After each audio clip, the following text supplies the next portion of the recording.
आज का lecture government of India act 1919 पर बेस होगा और ये पॉलिटिक की सीरीज का लेक्चर नंबर 10 होगा। आज का लेक्चर काफी इंपॉर्टेंट होने वाला है क्योंकि ये जो आज का जो एक्ट हम पढ़ेंगे, इस एक्ट से 2023 में Uttar Pradesh public Service commission ने एक क्वेश्चन पूछा था पीसीएस प्री के अंदर 2023 में, जो मई में पेपर हुआ था। और ये एक्ट मेन के पॉइंट ऑफ व्यू से भी बहुत ज्यादा इंपॉर्टेंट है। इससे शॉर्ट नोट या कुछ भी पूछ सकता है आयोग। इस एक्ट को गवर्नमेंट ऑफ इंडिया एक्ट 1919 को मॉन्टेगू क्लैमफोर्ड रिफॉर्म के नाम से भी जाना जाता है, क्योंकि ये जो मॉन्टेगू थे ये उस टाइम के सेक्रेटरी ऑफ द स्टेट थे, और ये जो क्लैमफोर्ड थे ये उस टाइम के इंडिया के अंदर वायसरॉय थे। इसलिए ये जो एक्ट लाया गया था ये इनके टाइम पर लाया गया था, इसलिए इनको मॉन्टेगू क्लैमफोर्ड रिफॉर्म बोला जाता है। अब थोड़ी सी बात याद रखना कि जो एनी बेसेंट थी, एनी बेसेंट ने इस एक्ट के बारे में ये बोला था कि unworthy of England to offer and India to accept. तो एक ऐसी स्टेटमेंट दे देते हैं, और जो आयोग होता है वो, मतलब जो पीसीएस होते हैं, वो इस टाइप की स्टेटमेंट दे देते हैं और फिर पूछते हैं कि ये स्टेटमेंट जो है किसने, इस स्टेटमेंट में ये स्टेटमेंट किसने कही है। ठीक है। और अंबेडकर साहब ने इस एक्ट के बारे में ये बोला था कि ब्रिटिश कॉन्स्टिट्यूशन ऑफ इंडिया। ठीक है। वो ये अपना एक लेक्चर दे रहे थे अपने स्टूडेंट को, तो तब उन्होंने ये अपना एक इस एक्ट के बारे में ये बोला था। अब हम थोड़ा सा बैकग्राउंड देख लेते हैं कि ये जो एक्ट था, ये गवर्नमेंट, जो ब्रिटिश गवर्नमेंट थी, ये क्यों लाई ये एक्ट। देखो, एक तो सबसे बड़ा रीजन ये था कि जो फर्स्ट वर्ल्ड वॉर चल रहा था, ठीक है, और इंडिया ने काफी कंट्रीब्यूट किया था, ब्रिटेन का साथ दिया था। इंडिया के जो सोल्जर थे वो काफी, मतलब शहीद हो गए थे यहाँ पर, और काफी पैसा भी लगाया था इंडिया ने यहाँ पर। तो इंडिया ऐसा, मतलब इंडिया के जो फ्रीडम फाइटर थे वो ये सोच रहे थे कि अगर हम ब्रिटेन का फर्स्ट वर्ल्ड वॉर में साथ देते हैं तो ब्रिटेन हमको रिटर्न में काफी कुछ देगा। हालांकि ऐसा नहीं हुआ था। तो एक तो ये था, और दूसरा कि 1916 के अंदर सेल्फ, जो होम रूल था, होम रूल मूवमेंट चल रहा था, होम रूल मूवमेंट चलाया था एनी बेसेंट और बाल गंगाधर तिलक जी ने। तो एक प्रेशर बना हुआ था इंडिया से ब्रिटेन के ऊपर कि इनको रिटर्न में कुछ ना कुछ तो देना पड़ेगा, अदरवाइज एक मूवमेंट बहुत बड़ा स्टार्ट हो जाएगा। तो इसी चीज को देखते हुए 20 अगस्त 1917 को एक ऐलान किया गया ब्रिटेन की पार्लियामेंट के अंदर। और ये जो डिक्लेरेशन किया गया था ये किसने किया था, उस टाइम के जो सेक्रेटरी ऑफ द स्टेट थे, मॉन्टेगू, ये मॉन्टेगू, इन्होंने वहां की पार्लियामेंट में खड़े होकर 20 अगस्त 1917 को एक डिक्लेरेशन जारी किया, मतलब अपना लेक्चर दिया। और इनके जो लेक्चर को मॉन्टेगो डिक्लेरेशन बोला जाता है। इन्होंने क्या बोला अपने लेक्चर में, ये काफी इंपॉर्टेंट है, कि gradual development of the self governing institution and responsible government in India. इन्होंने पहली बार ये एक्सेप्ट किया कि हम इंडिया के अंदर एक तो सेल्फ गवर्निंग इंस्टीट्यूशंस लाएंगे, मतलब सेल्फ गवर्नमेंट, इंडिया के लोग खुद ही अपने आप को गवर्न कर सके, होम रूल ये लाएंगे, और रेस्पॉन्सिबल गवर्नमेंट हम इंट्रोड्यूस करेंगे। तो ये आपसे क्वेश्चन ऐसा पूछा जा सकता है कि किस एक्ट के अंदर ये बोला गया था कि हम रेस्पॉन्सिबल गवर्नमेंट इंडिया के अंदर इंट्रोड्यूस करेंगे। तो ये एक तो क्वेश्चन यहीं पर बन जाता है। अब हम बात करते हैं जो सेंट्रल लेजिस्लेचर थी उसके बारे में। देखिए, एक तो ये जो सेंट्रल लेजिस्लेचर थी, दो, जैसा एक तो होगी हमारी लॉ मेकिंग बॉडी, तो एक तो स्टेट लेवल पर होती, प्रोविंसेस लेवल पर होती थी, और एक होती थी हमारी सेंट्रल लेवल पर। तो हम यहाँ पर अभी सेंट्रल लेवल की बात करेंगे। पहले जब ये एक्ट नहीं आया था उस टाइम पर एक ही बॉडी होती थी जिसको इंडियन लेजिस्लेटिव काउंसिल बोला जाता था, या इंपीरियल लेजिस्लेटिव काउंसिल भी इसको बोला जाता है, इंपीरियल लेजिस्लेटिव काउंसिल भी इसको बोला जाता बोला जाता था। लेकिन इस एक्ट के बाद इस लेजिस्लेटिव, ये जो इंडियन लेजिस्लेटिव काउंसिल थी, इसको पूरी तरह से टर्मिनेट कर दिया और इसकी जगह दो नई काउंसिल बनाई। जैसे आज आप देखते हो राज्यसभा और लोकसभा, अपर हाउस और लोअर हाउस, इसी टाइप से ये वाली एक बॉडी बनाई। तो इन्होंने बोला है कि अब जा इंडियन लेजिस्लेटिव काउंसिल की जगह हम क्या, इसकी जगह खत्म करके हम बनाएंगे अपर हाउस और लोअर हाउस। अपर हाउस का नाम रखा गया काउंसिल ऑफ द स्टेट, और जो लोअर हाउस था उसका नाम रखा गया सेंट्रल लेजिस्लेटिव असेंबली। आप सीधा लेजिस्लेटिव असेंबली बोल सकते हो। अब ये जो अपर हाउस था, इसका जो टेन्योर होता था, इसमें जो मतलब जो भी कोई मेंबर चाहता था उसका टेन्योर 5 साल का होता था। और अगर कोई भी मेंबर लोअर हाउस यानी सेंट्रल लेजिस्लेटिव का मेंबर बनता है तो उसका जो टेन्योर होता था वो 3 साल का होता था। अब यहाँ पर जो इलेक्ट होकर लोग आते थे, देखिए कुछ नॉमिनेशन के थ्रू भी होते थे और कुछ इलेक्ट होकर भी आते थे। तो जो इलेक्ट होकर आते थे उनको वोट देने के लिए आम जनता वोट नहीं करती थी। कुछ ही पर्टिकुलर क्लास को वोटिंग राइट थे। किस क्लास को? जो टैक्स पे करते थे, जिनके पास प्रॉपर्टी थी, जिनके पास जो रेवेन्यू, मतलब जो सरकार को रेवेन्यू देते थे, ठीक है, जो टैक्स दे रहे हैं और जो रेवेन्यू देते थे, जैसे लैंड रेवेन्यू हो गया इस टाइप के, तो उन्हीं लोगों को वोटिंग राइट थे कि वही वोटिंग करेंगे। यहाँ पर आम जनता को वोटिंग राइट नहीं दिए गए थे, तो ये काफी इंपॉर्टेंट है। और एक और बात यहाँ पर याद रखना कि कंट्री के अंदर डायरेक्ट इलेक्शन का प्रोविजन था इस एक्ट के अंदर। तो डायरेक्ट आपसे पूछा जाता है कि कौन सा एक्ट ऐसा था जिसमें डायरेक्ट इलेक्शन इंट्रोड्यूस किया गया था, तो इसी के अंदर इंट्रोड्यूस किया गया था डायरेक्ट इलेक्शन। ठीक है, यहाँ पर जैसे मैंने कहा कि there was no universal franchise, no adult suffrage. इसका मतलब ये होता है कि अभी क्या है इंडिया के अंदर कि ऐसे लोग जिनकी एज 18 या 18 साल से ज्यादा हो जाती है तो उनको वोटिंग राइट मिल जाते हैं, वो वोट कर सकते हैं जब भी कोई इलेक्शन होगा। तो उस टाइम पे ये नहीं था, उस टाइम पे बस एक जो लिमिटेड फ्रेंचाइजी थी, किसके लिए थी? जो टैक्स पे करते थे, लैंड रेवेन्यू देते थे सरकार को, बस उन्हीं के लिए थी, वही वोट कर सकते हैं। अब बात करते हैं यहाँ पर, ये तो हमने देख लिया सेंट्रल लेजिस्लेटिव के बारे में। और अब हम ये बात करते हैं कि जो सेंट्रल लेवल पर गवर्नमेंट थी वो पहले जो प्रोविंसेस थे उन पर काफी कंट्रोल रखती थी। तो इस एक्ट ने ये किया कि जो सेंटर थी अब वो जो प्रोविंसेस थे उन पर थोड़ा कंट्रोल कम करेगी, उनको अपने दायरे में, जो भी उनके दायरे होंगे उन पर उनको अपने दायरे में काम करने के लिए छोड़ देगी। भाई तुम अपने जो भी फील्ड होगा उसमें काम कर सकते हो।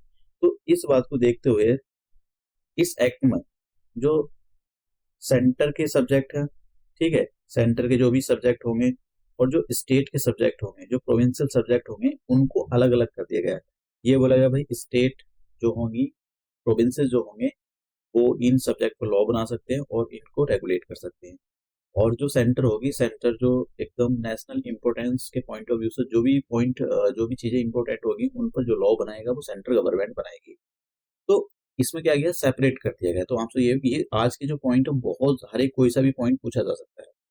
अब जैसे मैंने कहा कि पिछले वाले पॉइंट में मैंने ये बताया कि सब्जेक्ट को अलग अलग कर दिया, ठीक है, जैसे कि एग्रीकल्चर वो स्टेट जो प्रोविंसेस है उनके हाथ में दे दिया, और जैसे कि फॉरेन अफेयर होते थे तो ये सेंट्रल गवर्नमेंट ने अपने पास रखा, क्योंकि ये काफी इंपॉर्टेंट होता है। अब डायरकी, देखिए इसके बारे में बात कर लेते हैं। डायरकी, प्रोविंसेस लेवल पर डायरकी इंट्रोड्यूस कर दी। इसका क्या मतलब होता है? इसका मतलब ये होता है कि जो, जैसे मैंने कहा सेंटर के सब्जेक्ट अलग हो गए और जो प्रोविंसेस होते थे उनके सब्जेक्ट अलग कर दिए। अब उनके सब्जेक्ट जो प्रोविंसेस थे उनके सब्जेक्ट को भी डिवाइड कर दिया। डिवाइड कैसे कर दिया? दो पार्ट में इसको डिवाइड कर दिया, एक तो ट्रांसफर सब्जेक्ट और एक हो गया रिजर्व सब्जेक्ट।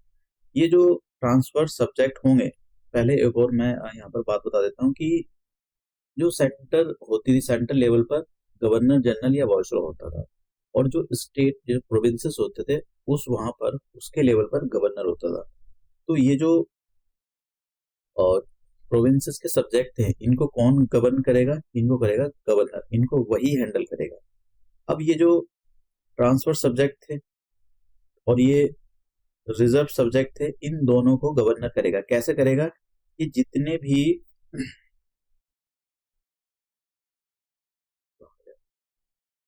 भी ट्रांसफर्ड सब्जेक्ट थे ये गवर्नर इनको हैंडल करेगा, यानी गवर्नर के पास उसकी जिम्मेदारी होगी। और कैसा होगी? जैसे ये हमारे पास हो गया ट्रांसफर सब्जेक्ट, तो यहाँ पर गवर्नर होगा, समझ गए। और जो लेजिस्लेटिव काउंसिल थी, लॉ मेकिंग बॉडी थी, उसके अंदर कुछ मिनिस्टर होंगे यहाँ पर।